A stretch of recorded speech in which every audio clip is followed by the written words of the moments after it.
بسم اللہ الرحمن الرحیم. السلام علیکم اسٹوڈنٹس. آج ہم لوگ اپنا لیسن نمبر 6 اسٹڈی کرتے ہیں PSY 502 کا. اچھا, آج ہم لوگ پڑھیں گے رینیزنس کے بارے میں. آپ لوگوں کو پہلے بھی پتا ہے کہ ہم لوگ یہ والا جو ورڈ ہے نا پیچھے بار بار یوز کرتے آ رہے تھے, تو آج ہم لوگ اس کو ڈیٹیل میں ڈسکس کریں گے کہ رینیزنس ہے کیا. رینیزنس ایک فرانسیسی زبان کا لفظ ہے جس کا مطلب ہوتا ہے ری برتھ, دوبارہ سے پیدا ہونا. ٹھیک ہے, کسی چیز کا نئے سرے سے جو ہے نا اس کو ڈیولپ کرنا. ٹھیک ہے, تو یہ آپ لوگوں کی جو اس کو آپ لوگ ہائی لائٹ کر رہے ہیں آپ لوگوں کی MCQs میں. یہ فرینچ ورڈ ہے, اس کا مطلب ہوتا ہے ری برتھ.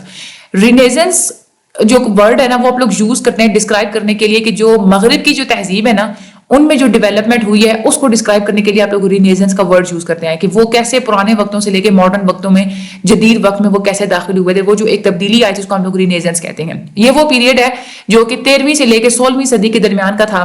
جو پہلے کا جو یورپ تھا نا وہ ڈارک ایجز سے گزرا ہے. ڈارک ایجز وہ پیریڈ تھا جو کہ ان کی 5ویں سے لے کے 11ویں صدی کے درمیان تک رہا تھا, جس میں ہر قسم کے ریسرچ اور کوئی بھی جو فریش آئیڈیاز آتے تھے نا تو ان کو ماننے سے انکار کر دیا جاتا تھا. ٹھیک ہے, بالکل بہت زیادہ جہالت تھی.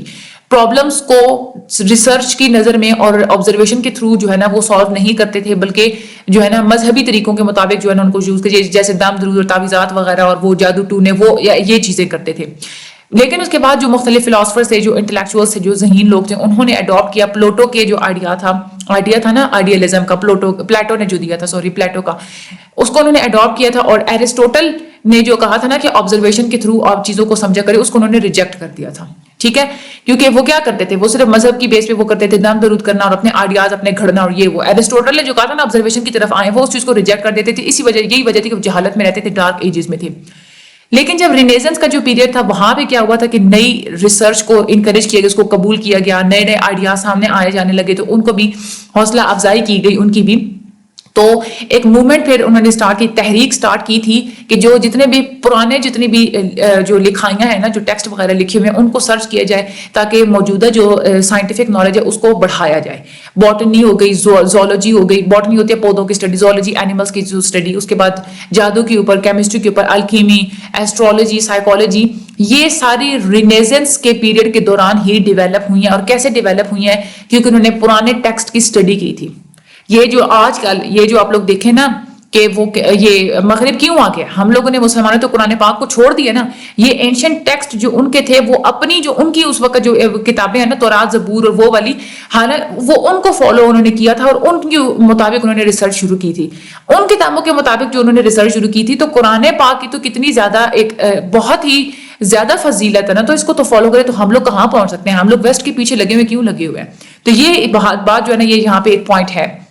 جو سائنٹیفک جو تھنکرز تھے, جو سائنٹسٹ تھے, جیسے لینارڈو ونسی ہیں, گلیلو ہیں, انہوں نے کوشش کی تھی کہ جو پرانی جتنی بھی فائنڈنگز ہیں, پرانی جتنی بھی ریسرچ کے جو ریزلٹس ہیں اس کو دوبارہ سے اچھا کیا جائے, ریفائن کیا جائے. اور بھی بہت سارے پیریڈ نیم تھے اس سارے پیریڈ کی وجہ سے, فرانسس بیکن ہے, نیوٹن ہے, کیپلر ہے. ڈارک ایجز کا جو ہے نا ایک بہت امپیکٹ تھا فلاسفی اور سائیکالوجی کے اوپر, تو رینیزنس کا بھی بہت زیادہ جو ہے نا وہ امپیکٹ تھا. ٹھیک ہے, اچھا, اس میں رینیزنس کی پیریڈ میں سب سے پہلے ہم لوگ ڈسکس کرتے ہیں رینے ڈسکارٹس کو. یہ امپورٹنٹ نیم ہے, جو فرانسیسی فلاسفر تھے, سائیکالوجسٹ تھے, رینے ڈسکارٹس. ٹھیک ہے, یہ رینیزنس کے پیریڈ کے ایک بالکل چمکتے ہوئے ستارے مانے جاتے ہیں. یہ سپاہی بھی تھے, سائنٹسٹ بھی تھے, میتھمیٹیشین بھی تھے, فلاسفر بھی تھے, ٹیچر بھی تھے. ڈسکارٹس کی جو میتھڈولوجی جو میتھڈ یوز کرتے تھے نا, اس کا بہت زیادہ اثر پڑا ہے کہ سائنس پرانے وقتوں سے لے کے آج جو جدید دور میں ہم لوگ سائنس کو دیکھتے ہیں نا, جدید سائنس, یہ سارا انہی کی میتھڈولوجیز کا ہی نتیجہ ہے. سائنس میں ڈسکارٹس نے پرانا جتنے بھی جو ٹریڈیشن یعنی کہ جو روایتی جو طریقے تھے اس کو انہوں نے ختم کر دیا تھا, اور انہوں نے سپورٹ کیا تھا کہ لاجک کی بیس پہ اور راشنلائزیشن کی بیس پہ آپ لوگ نئی چیزوں کو آپ لوگ لے کے آیا کریں. تو انہوں نے یہی کہا تھا کہ جو آئیڈیاز ہوتے ہیں نا, تجربات کی بیس پہ آپ نے آئیڈیاز کو نہیں ماننا ہوتا کہ بھائی یہ تجربہ فلاں بندے کا پرانا تجربہ ہے تو یہ وہ نہیں, آپ نے لاجک کی بیس پہ اپنے بات کرنی ہے. میتھمیٹکس میں ان کا بہت زیادہ انٹرسٹ تھا, انہوں نے اس میں بھی بہت زیادہ کام کیا ہے. کارٹیشین کوآرڈینیٹس اور کارٹیشین کروز جو ہیں یہ انہوں نے ہی انٹروڈیوس کروائی تھی.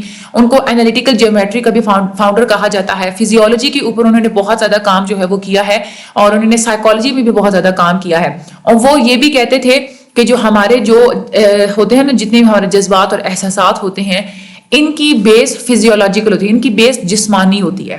ٹھیک ہے, اسی لیے آپ لوگ دیکھیں فزیکلی آپ کسی بھی ایموشن کے دوران اگر آپ اپنے منہ کے زاویے اپنا جو ایکسپریشن ہے وہ ٹھیک کر لینا, تو آپ کے ایموشنز خود بہت ٹھیک ہو جائیں گے. ٹھیک ہے, فار ایگزامپل اگر آپ لوگ اداس بیٹھے ہوئے کسی کو دکھانے کے لیے, ایکسپریس کرنے کے لیے اگر آپ لوگ اسمائل کریں نا, تو آپ لوگوں کی آدھی کی جو اداسی ہے نا وہ وہیں ختم ہو جاتی ہے. تو سائیکالوجی کے اوپر ان کا جو کام ہے نا وہ ہمیں 1649 میں دیکھنے کو ملتا تھا. ٹھیک ہے. ڈسکارٹس کا جو مین میتھڈ تھا وہ یہ کہتے ہیں کہ اگر آپ لوگ نالج حاصل کرنا چاہتے ہیں نا, وہ ان کا مین میتھڈ, انہوں نے کیا نالج کو حاصل کرنے کا انہوں نے جو مین میتھڈ اپنایا تھا وہ یہ تھا کہ وہ ہر چیز کے بارے میں نا وہ شک کرتے تھے. وہ یہ کہتے تھے کہ جتنی بھی چیزیں ہیں نا, جتنی بھی چیزوں کا وجود ہے وہ ساری کی ساری ان میں کوئی شک ہے. ٹھیک ہے. وہ کہتے ہیں کہ کوئی بھی چیز آپ فیل کر رہے ہیں, کوئی بھی چیز آپ دیکھ رہے ہیں نا, وہ صرف ایک ایلیوژن ہے, وہ حقیقت نہیں ہے. لاجیکلی وہ یہ کہتے تھے کہ وہ شکوک و شبہات کو ہی وہ فالو کرتے تھے, اور جو ہے نا ان کے جو ڈاؤٹ ہے نا ڈسکارٹس کے, ان سے انہوں نے یہ کنکلوڈ کیا تھا کہ وہ ہر چیز کے بارے میں وہ شک کر سکتے ہیں. فار ایگزامپل وہ عجیب سی ان کی سوچ, وہ یہ کہتے تھے کہ اگر بندہ چیئر پہ بیٹھا ہوا ہے نا, تو ڈسکارٹس کہتے ہیں کہ وہ چیئر کے اوپر ایکچولی نہیں بیٹھا ہوا, بلکہ وہ ایسے فیل کر رہا ہے کہ وہ چیئر کے اوپر بیٹھا ہوا ہے. وہ کہتے تھے کہ اگر بندہ کوئی چیز کھا رہا ہے نا, تو اصل میں وہ چیز کھا نہیں رہا ہوتا, بلکہ اس کی ساری سینسز اس کو یہ یقین دلا رہی ہوتی ہیں, اس کو یہ بلیو کروا رہی ہوتی ہیں کہ بھائی تم کھا رہے ہو. تو انہوں نے شکوک و شبہات کو بہت زیادہ انہوں نے فالو کیا تھا, اور ان کی جو تھیوری تھی نا وہ یہی تھی کہ ہر چیز کے بارے میں وہ شک کیا کرتے تھے. ڈسکارٹس پھر اس کنکلوژن پہ پہنچے تھے, انہوں نے خود بھی کہا تھا کہ میں ہر چیز کے بارے میں شک کرتا ہوں سوائے ایک کے. اور وہ ایک کیا چیز ہے کہ جس کے بارے میں شک کرتے ہیں؟ وہ کہتے ہیں وہ ایک یہ چیز ہے کہ مجھے اس بات میں کوئی شک نہیں ہے کہ میں شک کرتا ہوں. یعنی کہ شک کرنے والی جو ان کی کوالٹی تھی نا, کہتے ہیں بس اسی ایک کوالٹی کے بارے میں مجھے شک نہیں ہے, باقی دنیا میں ہر چیز کے بارے میں مجھے شک ہے. ان کی جو کنکلوژن تھا اس سے انہوں نے یہ کنکلوڈ کیا تھا کہ انسان دنیا میں ہر چیز کے بارے میں شک کر سکتا ہے سوائے اپنی سوچ کے. کہ وہ مطلب وہ کچھ سوچ رہا ہوتا ہے نا, تو وہ اس بات پہ شک نہیں کر سکتا کہ ہاں وہ نہیں سوچ رہا, یہ کوئی اس کا جو دماغ ہے جو اس کو یہ کروا رہا ہے کہ وہ سوچ نہیں. تھنکنگ ایسی چیز ہے کہ اگر کوئی انسان سوچتا ہے نا, وہ کسی چیز کے بارے میں شک کرے تو بھی وہ سوچ رہا ہوتا ہے. تو ان کی یہ میجر ان کی یہ کنکلوژن تھی. ان کی کنکلوژنس کی بیس پہ رینی ڈسکارٹس نے جو ہے نا وہ یہ کہا تھا کہ جتنا کہ وہ جو ہے نا سوچتے ہیں تبھی وہ اس دنیا میں ایگزسٹ کرتے ہیں. ٹھیک ہے. یہ شکوک و شبہات سے نکل کے بات کریں, یہ ان کی بالکل کریکٹ تھی یہ بات. وہ یہ کہتے ہیں انسان کا جو وجود ہوتا ہے نا, وہ انڈیکیٹ کرتا ہے اس کی کیپیسٹی کو اور اس کی ایبلٹی کو, وہ کتنا سوچتا ہے. کسی بھی انسان کی سوچنے کی کیپیسٹی اور ایبلٹی جتنی زیادہ ہوگی نا, دوسرے لوگوں کے ارد گرد اس کا ایگزسٹنس زیادہ ہوگا, کیونکہ اس کا نام زیادہ ہوگا. یہ جتنی بھی آج کل ڈیولپمنٹس دیکھنے کو ملتی ہے کہاں سے آئی ہیں؟ ان کے پیچھے کوئی سوچ تھی. سب سے پہلے سوچ ہی آتی ہے نا, تو وہ سوچ ہی ہوتی ہے جس سے انسان کا ایگزسٹنس ہوتا ہے. ان کی جو تھنکنگ, ان کی جو سوچ تھی نا, وہ دوسرے تمام لوگوں سے بالکل مختلف تھی. ڈسکارٹس نے اس کنکلوژن کو دیا تھا, وہ فرانسیسی زبان میں وہ کہتے تھے کوگیٹو ایرگو سام. ٹھیک ہے. اس کا مطلب ہوتا ہے کہ I think there for I am, میں سوچتا ہوں اسی لیے میں ہوں. دوسرے لفظوں میں یہ بھی کہہ سکتے ہیں کہ انہوں نے کہا تھا کہ انسان کی جو سوچ ہوتی ہے نا, اسی کی وجہ سے ہی انسان کا وجود ہوتا ہے. ٹھیک ہے. اپنے اس آرگومنٹ کی روشنی میں انہوں نے یہ کنکلوڈ کیا تھا کہ جتنی بھی سوچ اور جتنے بھی آئیڈیاز جو انہوں نے جتنی بھی انسان کی کوئی بھی سوچ, کوئی بھی آئیڈیاز ہوتے ہیں, وہ ہر چیز سے اوپر ہوتے ہیں, ہر چیز سے ابو ہوتے ہیں, سپیریئر ہوتے ہیں, سب سے بہترین ہوتے ہیں. دوسرے لفظوں میں یہ کہہ دیتے ہیں, وہ کہتے تھے کہ جو سوچ ہوتی ہے نا, یہ سب سے بہترین ایک چیز ہوتی ہے, اور جو ایکشنز ہوتے ہیں نا وہ اس سے نیچے والے درجے پہ ہوتے ہیں. ڈسکارٹس نے انسان کو دو حصوں میں نا تقسیم کر کے سمجھانے کی کوشش کی تھی, اور وہ یہ کہتے تھے کہ انسان کی جو تھاٹس ہوتی ہیں وہ سپیریئر ہوتی ہیں, سب سے اعلیٰ ہوتی ہیں. انسان کے وہ کہتے ہیں کہ ہیومن بینگس جو ہوتے ہیں نا, ان کے دو پارٹس ہوتے ہیں. ایک پارٹ ہوتا ہے جو سوچتا ہے, اور ایک پارٹ ہوتا ہے جو ایکٹ کرتا ہے, یعنی کہ کام کرتا ہے. جو تھنکنگ پارٹ ہوتا ہے نا, وہ تو آپ لوگوں کو بھی پتا ہے, وہ تو یا ہوگا مائنڈ اور سول, یعنی کہ آپ کی روح یا آپ لوگوں کا جو دماغ ہے وہ ہوگا. جب آپ سوچتے ہیں نا, پھر آپ ڈیسیجنس لیتے ہیں. ٹھیک ہے. وہ ڈیسیجنس آپ لوگوں کی دوسری پارٹ آف باڈی تک جاتے ہیں, اور دوسرے پارٹ آف باڈی پھر ان ڈیسیجنس کو اوبے کر کے پھر کام کرتے ہیں. جیسے مائنڈ سوچتا ہے نا, آپ کی باڈی ویسے کی ویسی ایکٹ کرتی ہے. یہ ایک طریقہ ہے کہ انہوں نے اس کنکلوژن پہ انہوں نے کہا تھا کہ جو سوچ ہوتی ہے نا, وہ ہر چیز کو چلا رہی ہوتی ہے. انسان کا دماغ اور انسان کی جو روح ہوتی ہے وہ سپیریئر ہوتی ہے باڈی سے, کیونکہ سول کا, آپ لوگوں کے دماغ کا, آپ لوگوں کی روح کا حکم چلتا ہے آپ لوگوں کی باڈی کے اوپر. ڈسکارٹس نے فردر یہ بھی انہوں نے دعویٰ کیا تھا کہ جو مائنڈ اور جو سول ہوتے ہیں یہ ایٹرنل ہوتے ہیں, کبھی بھی ختم نہیں ہوتے, اور جو باڈی ہوتی ہے مورٹل ہوتی ہے, یعنی کہ مر جاتی ہے, ختم ہو جاتی ہے. اس کا جو کنسیپٹ, ان کا جو کنسیپٹ ہے بالکل سملر ویسے ہی تھا جیسے پلیٹو نے کہا تھا. ٹھیک ہے.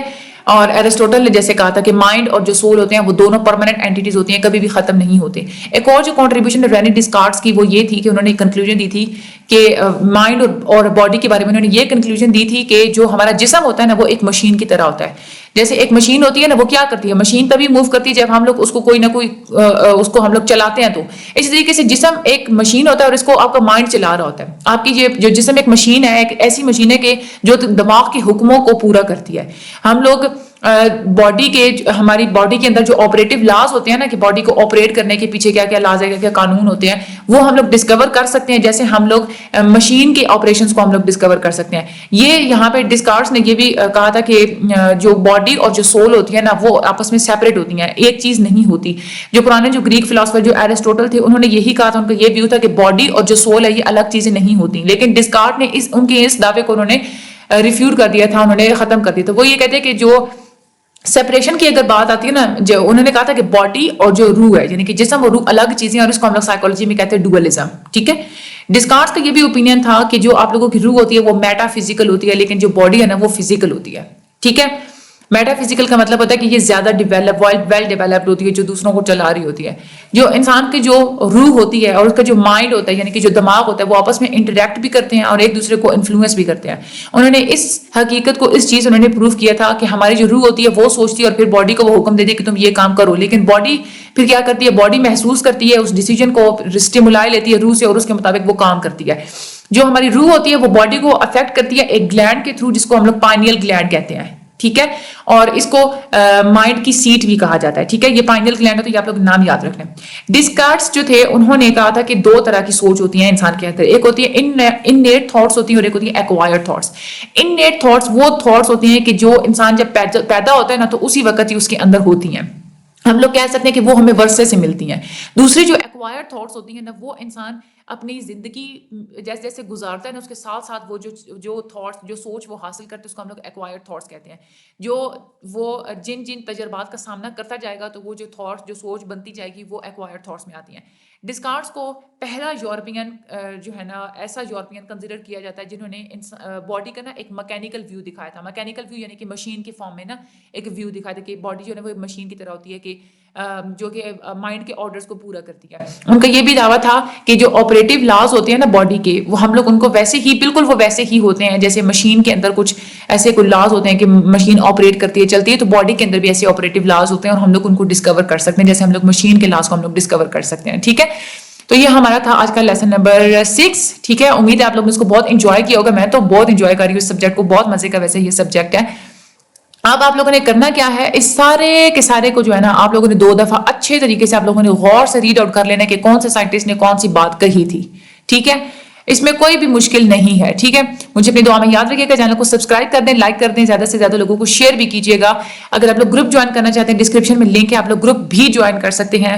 باقی اللہ تعالیٰ آپ سب لوگوں کی انشاءاللہ مدد ضرور فرمائیں گے. Thank you so much and اللہ حافظ.